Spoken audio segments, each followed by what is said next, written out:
महानगरपालिका निवडणूक जाहीर होते, बॅनर लागतात, घोषणा होतात, रॅली प्रचारसभा निघते. शहर पुन्हा एकदा आश्वासनाने भरून जातं. निवडणुकीच्या काळात प्रत्येक गल्लीत, प्रत्येक घरात एकच वाक्य ऐकू येतं, यावेळी विकास नक्की होईल. नगरसेवक येतात, प्रचार करतात, मुद्दे मांडतात, नवीन रस्ते, 24 तास पाणी, सुरक्षा, रोजगार आणि सुविधा. पण हा प्रश्न आहे की फक्त आश्वासन की ठोस आराखडा? आपण नगरसेवकांकडे काय मागायचं? मत देण्याआधी आपण प्रश्न विचारले पाहिजेत.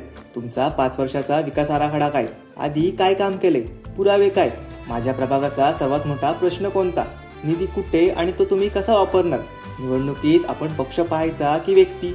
घोषणा पाहायची की काम? मत देताना पहा कामाचा इतिहास, पारदर्शकता, उपलब्धता, प्रश्नांना उत्तर देण्याची तयारी. शहरासाठी दीर्घकालीन विचार करताना नगरसेवक. मत म्हणजे उपकार नाहीत, तो आपला हक्क आहे. मत द्या, पण विचार करून, कारण शहर आपलं आहे.